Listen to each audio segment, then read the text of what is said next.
This is Bleav, Georgia Dawgs podcast on the Bleav Podcast Network. Doesn't it? Or did. Joe Cox with an up and out. Wide open. Touchdown. Israel Troop. Snap to Young. Drops back. Pressure from the edges. He throws near sideline. And it's intercepted. Intercepted. Keely Ringo at the 21. Off he goes. 40, 50, 45, 40, 35, 30. Near sideline. Breaks the tackle. 20, 15, 10, 5. Touchdown. Touchdown. Touchdown. Georgia. Good evening, neighborhood. How about them Dawgs? 32, 18. Let the celebration begin.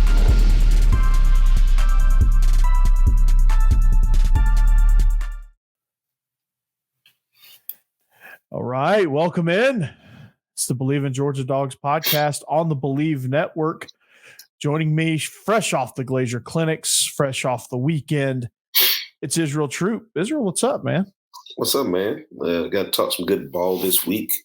It's really good when you go to these things and, see some buddies you hadn't seen in a while, talk football and shoot the breeze pretty much. Hey, it's always good. It's always good to get away and get with some like-minded people. I mean, I've always enjoyed going to those Glazier Clinics, man. You learn a lot. You get a lot of good insight. You can chop it up with your friends, and some of the most beneficial sessions are not actually sitting in the sessions. It's between sessions in the lobby.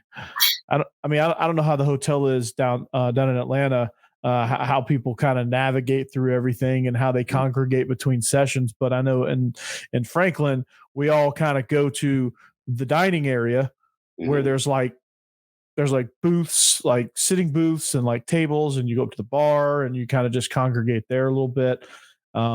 It's pretty much the same ideas. Thing. Yeah, it's pretty much the same. We stay at the Cobb Galleria, right across from, Truist. We got the big ballroom in front. How they have it set up, had to have the booths outside, and everybody comes out and have to congregate in the same area. So, and it was good. A lot of my buddies I hadn't seen in a long time, especially because they're in Atlanta. Got to see them and talked a lot of ball and learned a lot about how not to do things, which is don't big league coaches. I hate, you got some coaches that just walk by like they're just, best thing since sliced bread. And then they just big league like, all right, man, appreciate it. Well, let me just mark that off on my bingo card. We're gonna get rolling. Absolutely. So, did you hit bingo? I did. I hit it for that reason right there. That was the last one. That was the last one. What was it? Was it pretty quick though? Like, did you hit bingo on Friday, or did you have to wait till Saturday? I hit it Friday morning during the first set. Well, right before the first session. I don't know whether to laugh or cry. That's just, I mean, some of those things on there, it's just like, yeah. Right. Yeah, that's true. Was there a whole staff in matching outfits? Not matching outfits, but, you can definitely tell who came from where. Mm-hmm. We didn't really color coordinate anything. Everyone had just a Ware County t-shirt on. That was pretty much it. Yeah. So a lot of people came in, swagged up, in their school attire. Oh yeah. I mean, you got to show off your budget, your haul, your swag, whatever you call it. Your brand new Nikes that you bought, the fresh pullover, the ones with the giant stitching on the back, and the egregious looking like I'm all for subtlety myself, mm-hmm. But you have some of these coaches, they go overboard with like it's like loud when they walk in. Definitely. And you're just like, okay, I definitely know where you're coming from, and I can see it from a mile away. Yes. Like for me, the goal for me is you have to be like within talking distance to know, like if I'm wearing my school attire, to know what I'm wearing. Yep. Some people know exactly what school they came from. Yeah.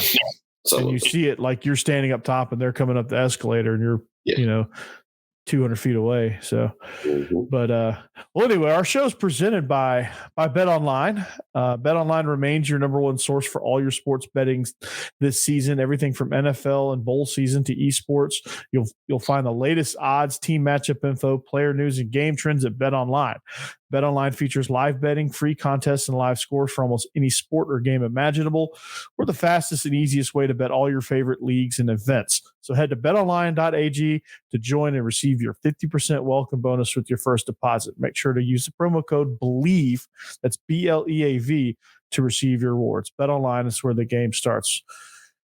Israel, we got an action-packed show, man. We're gonna like I said, like we've promised, we're gonna come at you more frequently. We the view counts are rolling up, so we appreciate each and every one of you listening and being a part of the show. If you want to be a part of the show, you can find us on YouTube or anywhere you find your podcasts, including the SiriusXM app. So make sure you're visiting us, like, subscribe, give us some feedback, all that good stuff. My man over here, I have to point opposite. My man over here is a celebrity. He's a Twitter celebrity. So make sure you reach out to him.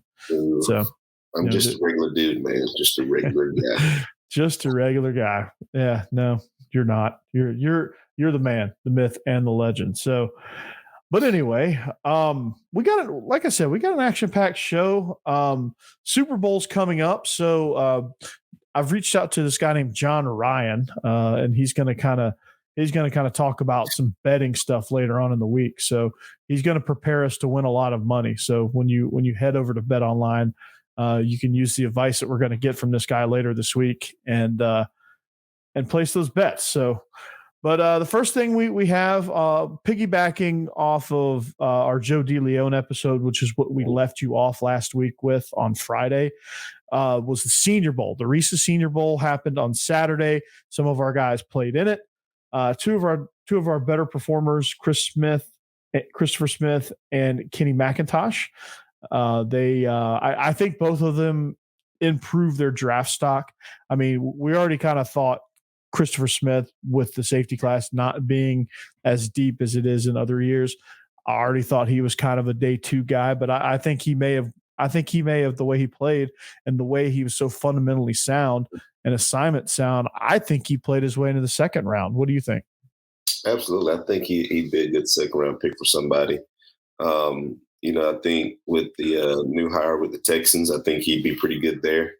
But he's a smart football player. His draft stock went up, so much just from him being just a great football player.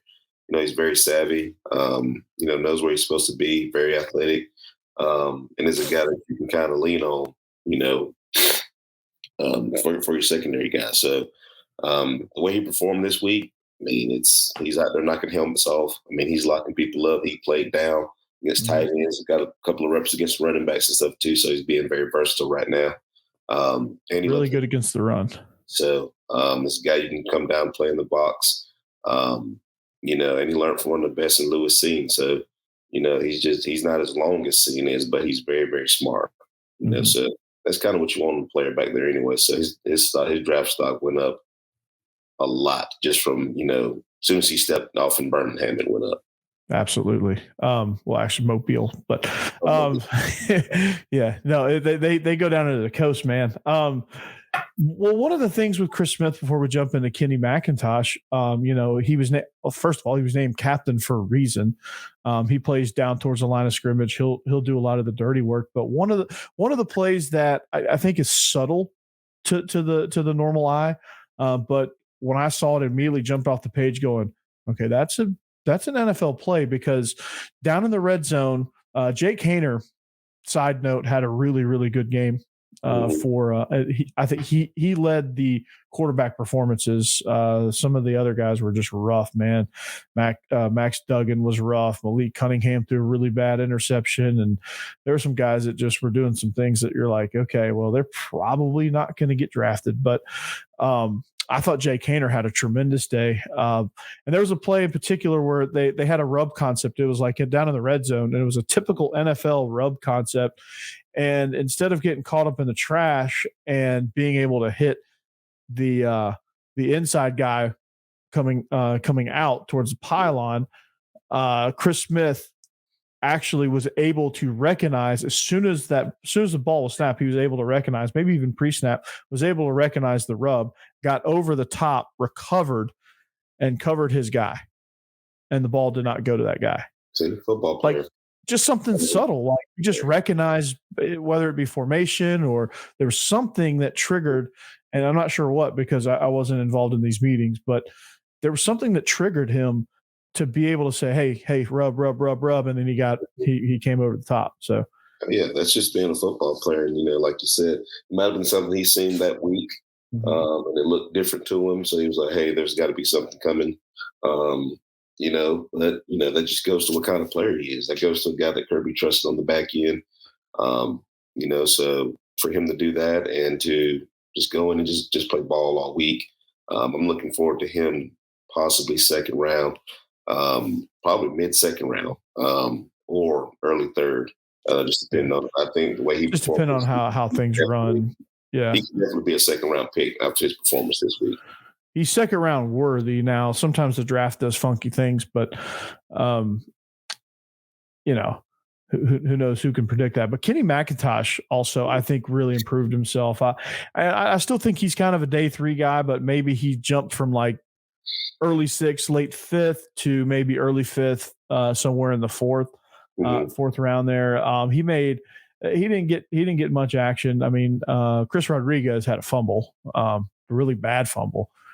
That didn't help his stock. But Kenny McIntosh, with the one highlight run that he had, was able to sift through. I mean, he showed a lot of patience and showed his jump cut ability and his vision, and was able to slice through there. I think he was just one shoestring tackle away from breaking a huge gain, maybe even a 6. And so, but I think he improved his stock. I think coming into this thing, you were thinking he's gonna be a depth guy. He's gonna be a guy that you can throw screen to.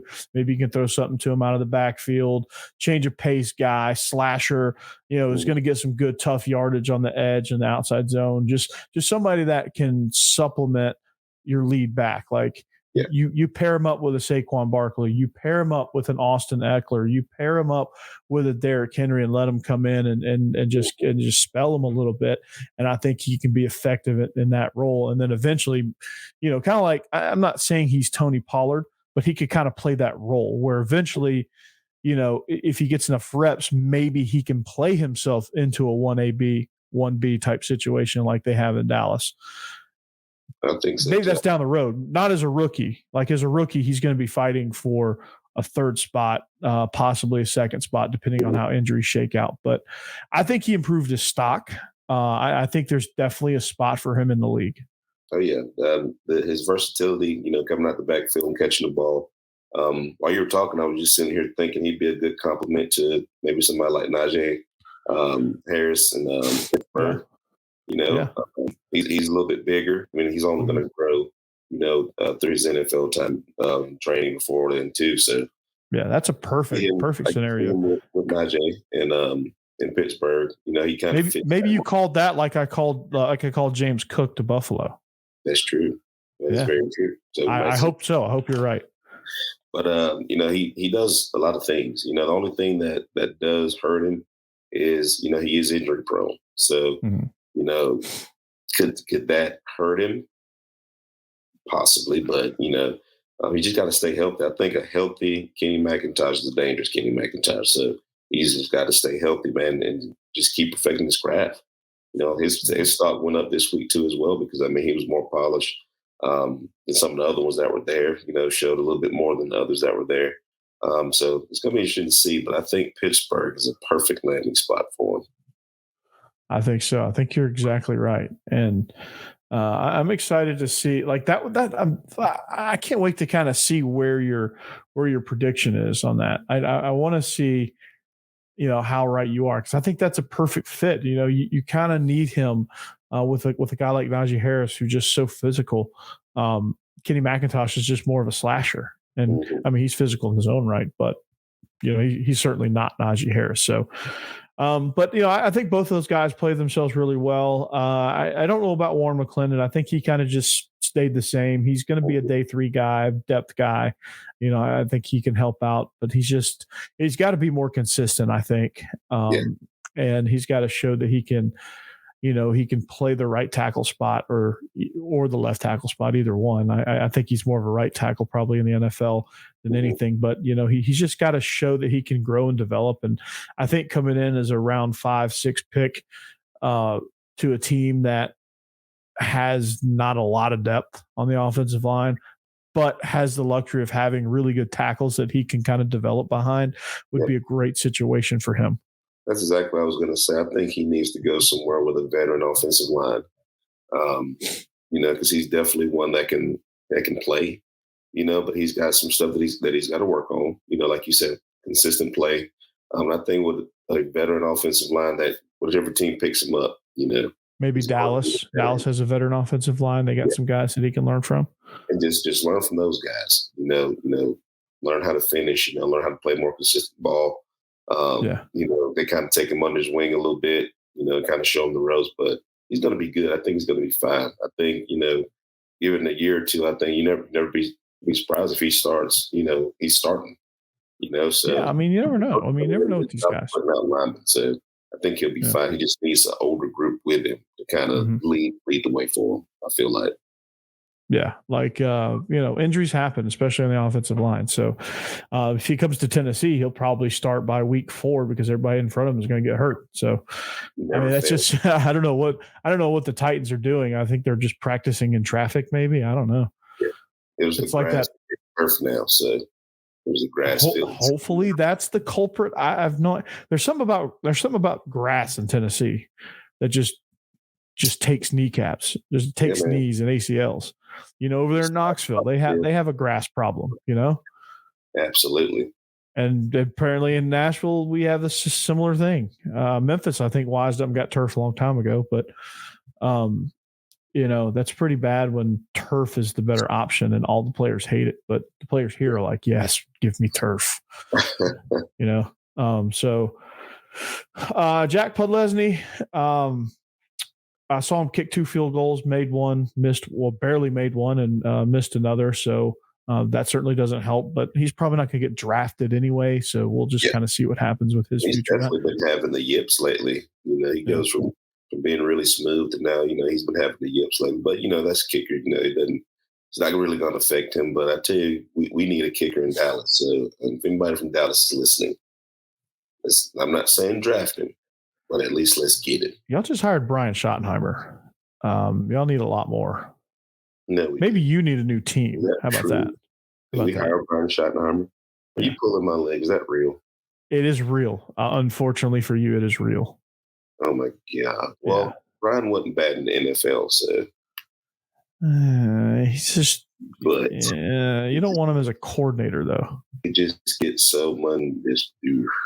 He's good as a contributor.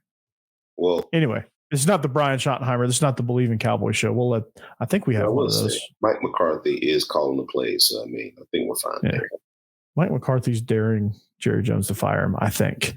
So anyway, but that's the Senior Bowl. So that's our first round of draft stock up, stock down, or stock stable. So I think Podlesny is stock down right now.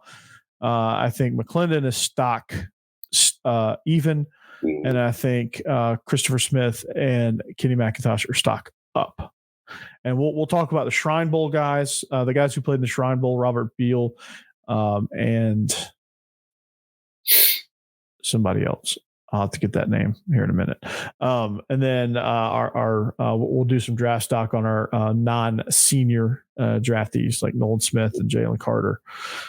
So we'll take a look at those guys down the road. But a huge commit. I talked about it on Thursday's show when I did the solo episode. Talked a little bit about Ellis Robinson, cornerback, number 1 cornerback from IMG. It's everything you want in a corner. Great with 50-50 balls in the air, phenomenal in route recognition. So maybe somebody that's going to help us be able to not only run man, he's good in man coverage, but somebody that's smart that can diagnose some route concepts and be able to play maybe some zone coverage here because I know Will Muschamp wants to do that. So, Ellis Robinson, if we can hold on to him, I think getting him in that defensive backfield will help direct traffic and help those other guys and help push those other guys because we got a lot of young DBs in the mix trying to find somebody that can pop. Maybe he's a guy that comes in as a freshman and surpasses all of them. I don't know, but he's smart. He's good with the ball in the air, and he's physical. He's not afraid to tackle. With Ringo leaving, you got to find another guy. With him coming in, number one corner, in the nation. I mean, that doesn't light a fire up on you. Something because I promise you, he's not coming to just sit on the bench. So, it's a lot of competition that's going to be made there. That gives you another weapon, and he's long. I'm always telling my guys, anytime you have a kid who can scratch his knees without bending down, that's an athlete. Yeah. So he's definitely one, with long arms, length. Very physical kid. From what I've seen on film. He's a New Yorker too. It's a great get for us. So I'm ready. I'm ready to see another corner step up. I don't know who that's going to be, but maybe it's Ellis Robinson when he comes in eventually. Yeah, absolutely. With Bullard. Not Ringo, but Kamari Lassiter, Bullard, Nyland Green, our guy that we've been touting since he signed. He's got to come in and do something. Go ahead and do something big now. So yeah, and then some of the guys that are coming in this class that we'll break down as we go. We'll probably try to break down. Recruit here and there on sprinkle those in on some episodes. So, but I just think that this is a great commit at a great time, great timing on that, and I think this 24 class is shaping up to be another epic one. Yeah, it's 24 classes slowly but surely, starting to become the class that is going to keep the pedigree going. I think the standard it has been set. So we're recruiting at a high level, which is going to require them to play at a high level. Coming off back-to-back national championships, not just the coach, not just the fans, but the coaches are going to expect nothing less, moving forward. So we're hitting the mode now to where we're kind of, starting to figure this thing out. Like we can be really, really good, getting really good players in. And if you think about it, we're not losing high-quality players to the portal either. So these guys are staying and these guys are playing. So we're going to be very, very dangerous moving forward here. Yeah, no doubt. And so I'm excited about it, and we'll certainly keep this thing rolling, man. But let's switch gears again. I don't know if you at the clinic were able to watch the basketball game. If you didn't, well, let's just say you didn't really miss anything. So got absolutely destroyed. I don't even know what the final score was. I don't really care. Was without our top scorer and Terry Roberts injured again, didn't make the trip. But just watching this team, the few full games that I've watched, the pattern that I've noticed, and I imagine this is probably a similar pattern, but the way that we've schemed things so far is that we're scheming to be a 3-point shooting team, which is dangerous. When you're on, it's a really, really good thing. Yes. When you're not on, it's really bad. It's really bad. And when you don't have help on the inside, it limits your shot opportunities. When you can't drive to the rim, it limits your 3-point opportunities. It gives teams fast break chances, and it gives them momentum. Yes. When you don't have a big man like Broom at Auburn, who just destroyed us, Texas A&M doesn't really have a terribly strong inside game, but they were able to move the ball around and create some easy chances at the rim. To me, they play hard. I'll give them that. They play hard, but there's a huge talent gap. Yeah, especially with forwards in the center, like the inside guys. It is a huge, huge talent gap, and you can't. A lot of times, especially in this league, you can't overcome that. No. And right now, like you said, I think it's a game that game type deal, because sometimes, we got guys going to the basket. We're trying to get inside. And sometimes, like you just alluded to, we're just shooting, So us not having big guys, the perimeter game has to be good. So, like you said, all these threes when you're on your own, you got to take some intermediate shots every once in a while now. So since we don't have that inside. And you got to get to the rim so you can drive and dish. That and, go in there and get fouled. Everybody's scared to get fouled these days. And, most refs are calling it. So you got to, all right, let's do this. Drive to the hole, get fouled, get good at an intermediate game, and let's get good at free throws. We were horrendous at mid-range. We got to get to the basket one way or another. I think we got a shot clock violation on a 15-footer because we hit the backboard and nothing else. Oh, that's deadly. Like one of those type deals where Texas A&M was mad that we missed the rim and got the shot clock violation because they stopped play and made them inbound it instead of taking it on a fast break. They still ended up scoring, but they were like, oh my God, like this was like, I mean, they had a perfect fast break opportunity. The refs kind of screwed them on that, but I just, and Mike White's doing a great job. Not saying that he's not. We knew coming in that he had a project on his hands, right? Mm-hmm. We knew that. But it is becoming glaringly obvious now where the holes are, because Abdur Rahim, when he gets hot, he's hot. Mm-hmm. And he can drain a few in a row and get you some momentum, which we were starting to get a little momentum right before halftime. But when he's not, though, there's nobody there to get boards. There's nobody there to get second chance opportunities. There's nobody on the defensive end that's nabbing rebounds. We pressure on the perimeter, and we shoot on the perimeter, and we attack on the perimeter. Mm-hmm. Nothing inside. There's no guy that you're scared of inside. No. Like what North Carolina had last year. Yeah, that's definitely what we're missing.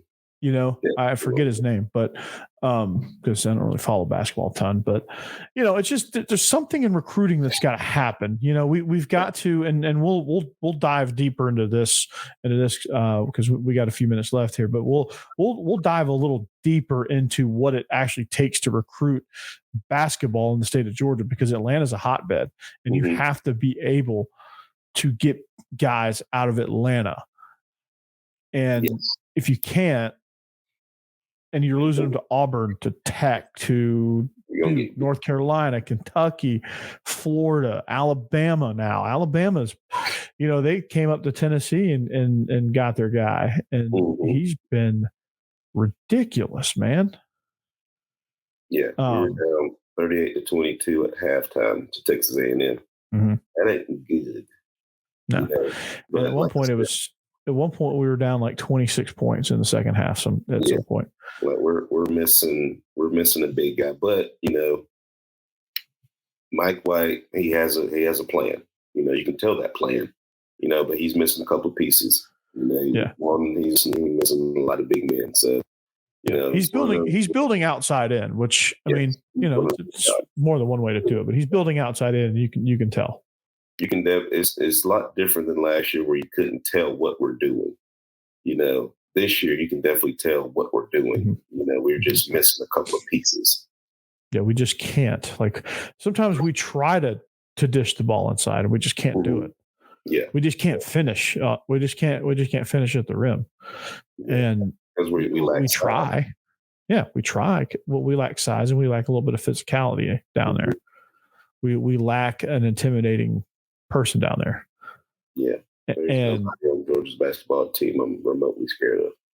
No, not a chance. So, but like I said, we're playing hard. Well, I noticed that this is a different team. The record is a little bit better, but still, this is a much, much different team. And I think getting better on the road, you have to play on the road in the SEC. You have to be physical inside the paint.